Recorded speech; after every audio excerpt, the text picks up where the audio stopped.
ఆ జిల్లాలో అధికార పార్టీలో వర్గపోరు రావణ కాష్టంలా రగులుతూనే ఉందట. గ్రూప్ రాజకీయాల కుమ్ములాటలతో క్షేత్రస్థాయి క్యాడర్ దిక్కుతోచని పరిస్థితిలో పడిపోయిందట. పక్క వ్యూహాలతో సాగిన మేయర్ ఎన్నికల అంతర్గత కుట్రలను బట్టబయలు చేస్తూ లీక్ అయిన ఆ ఫోన్ సంభాషణల ఆడియో టేప్లు ఇప్పుడు పార్టీని కుదిపేస్తున్నాయి. బూతులతో తిట్టుకుంటూ ఎమ్మెల్యే వర్గం, డిప్యూటీ మేయర్ వర్గం సవాళ్లు ప్రతి సవాలు విసురుకుంటున్న ఆడియో బయటకు రావడంతో సీఎం రేవంత్ రెడ్డి సైతం ఆరా తీసే పరిస్థితి వచ్చిందట. ఇంతగా అధికార పార్టీలో పొలిటికల్ రచ్చ జరుగుతున్న జిల్లా ఏది? గ్రూప్ రాజకీయాలకు ఆజ్యం పోస్తున్నది ఎవరు? ఈలో గుర్తులో ట్రాక్ చేద్దాం. ఉమ్మడి పాలమూరు జిల్లా వ్యాప్తంగా అధికార కాంగ్రెస్ పార్టీలో గ్రూప్ రాజకీయాలు క్యాడర్ను తీవ్ర గందరగోళానికి గురి చేస్తున్నాయి. ఏ నియోజకవర్గంలో చూసినా ఏమున్నది గర్వకారణం? కాంగ్రెస్లో కుంపట్లు తప్ప అభివృద్ధి కనిపించడం లేదని ప్రచారం ఊపందుకుంది. 2023 అసెంబ్లీ ఎన్నికల్లో 14 నియోజకవర్గాలకు గాను 12 స్థానాలలో కాంగ్రెస్ పార్టీ జెండా పాతగా ఆ తర్వాత గద్వాల్ ఎమ్మెల్యే కూడా కాంగ్రెస్ తీర్థం పుచ్చుకోవడంతో జిల్లాపై హస్తం పార్టీ తిరుగులేని పట్టు సాధించింది. 10 ఏళ్ల పాటు తెలంగాణలో బీఆర్ఎస్ పాలన కొనసాగిన తర్వాత ఎమ్మెల్యేల పనితీరు, మంత్రుల వ్యవహార శైలితో బీఆర్ఎస్కు కోలుకోలేని దెబ్బ తగిలింది.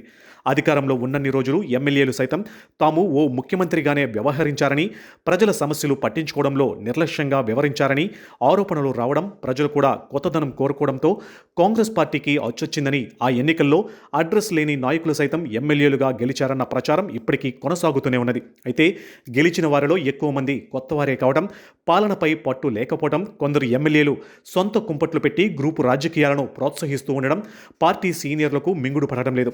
సీఎం రేవంత్ రెడ్డి స్వయంగా పలుమార్లు జిల్లా నేతలకు క్లాస్ పీకినప్పటికీ క్షేత్రస్థాయిలో నేతల మధ్య ఆధిపత్య పోరు ఏమాత్రం తగ్గడం లేదన్నది బహిరంగ రహస్యంగా మారింది.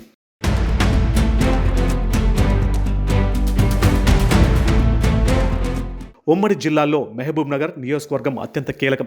ఇక్కడి నుంచి రెండోసారి ఎమ్మెల్యేగా గెలిచిన ఎన్ఎం శ్రీనివాసరెడ్డి విద్య, వైద్య రంగాలపై దృష్టి సారిస్తూ సీఎం రేవంత్ రెడ్డి వద్ద ప్రత్యేక గుర్తింపు పొందారు. గత 10 ఏళ్లలో నియోజకవర్గంలో జరిగినంత అభివృద్ధి ఉమ్మడి జిల్లాల్లో ఎక్కడా కూడా జరగలేదని ప్రస్తుత ఎమ్మెల్యేలే చెబుతున్నారు. ప్రభుత్వ విప్ హోదాతో పాటు మంత్రి స్థాయి ప్రాధాన్యత దక్కించుకుని దూసుకుపోతున్నారు.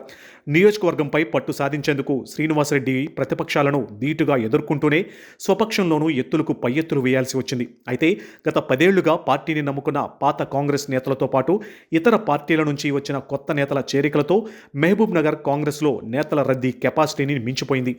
ఎమ్మెల్యే పాతవారిని కాదని కొత్తవారికే ప్రాధాన్యం ఇస్తున్నారన్న అసంతృప్తి కొందరిలో మొదలవడంతో అంతర్గత విభేదాలు రచ్చకెక్కడం ప్రారంభమైంది.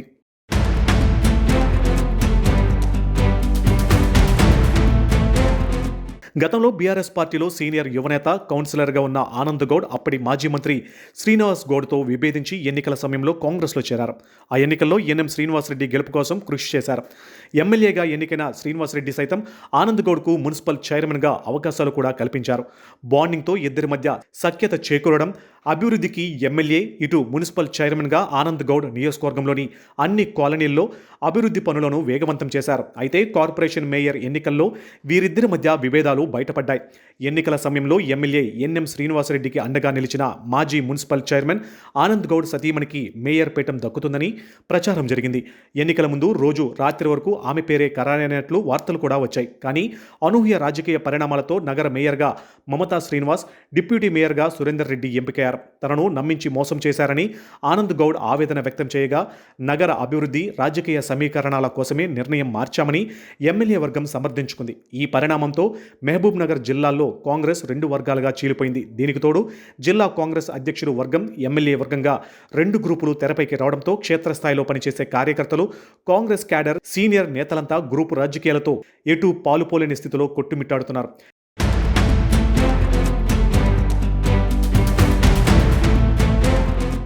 ఇటీవల డీసీసీ అధ్యక్షుడు సంజీవ్ ముదిరాజ్ మధ్యవర్తిత్వంతో ఆనంద్ గౌడ్ ఎమ్మెల్యే క్యాంప్ కార్యాలయానికి వెళ్లి ఎన్ఎం శ్రీనివాసరెడ్డిని కలవడంతో విభేదాలు సమసిపోయాయని అంతా భావించారు. కానీ ఇంతలోనే హైదరాబాద్ క్యాంప్ హోటల్లో మేయర్ ఎన్నికల సందర్భంగా జరిగిన వ్యవహారాలపై ఎమ్మెల్యే సన్నిహితుడు, డిప్యూటీ మేయర్ సురేందర్ రెడ్డి ఆప్తుడి మధ్య జరిగిన ఫోన్ సంభాషణ ఆడియో సోషల్ మీడియాలో లీక్ కావడం పెను దుమారం రేపింది. ఒకరినొకరు అసభ్య పదజాలంతో బూతులు దూషించుకుంటూ క్యాంప్ పాలిటిక్స్ రహస్యాలను డీల్స్ను బహిర్గతం చేసుకున్న తీరు జిల్లా రాజకీయాలలో సునామీని సృష్టించింది. ఈ ఆడియో రేవంత్ రెడ్డి వరకు చేరడంతో అధిష్టానం తీవ్ర ఆగ్రహం వ్యక్తం చేసినట్లు సమాచారం. ఇప్పుడిప్పుడే గ్రూపు రాజకీయాలకు పులి స్టాప్ పెట్టే దిశగా కృషి చేస్తున్న తరుణంలో ఎమ్మెల్యేకు చెందిన వ్యక్తి, డిప్యూటీ మేయర్ వర్గానికి చెందిన వ్యక్తి అసభ్యకరమైన వ్యాఖ్యలతో ఆడియో రికార్డింగ్లు వైరల్ కావడంతో కాంగ్రెస్ రాజకీయ వర్గాలలో పెద్ద చర్చ మొదలైంది. మరోసారి గ్రూపు రాజకీయాలకు ఆజ్యం పోసినట్లు గతంలో జరిగిన రాజకీయ చర్చలు, మేయర్, డిప్యూటీ మేయర్ ఎంపికలలో చోటు చేసుకున్న ట్విస్టులు, అనేక రాజకీయ అంశాలు పోసగుచ్చినట్లు ఆడియో రికార్డింగ్లో బహిర్గతం కావటం అటు ఎమ్మెల్యే వర్గాన్ని, ఇటు డిప్యూటీ మేయర్ వర్గాన్ని కోలుకోలేని దెబ్బతీశాయి.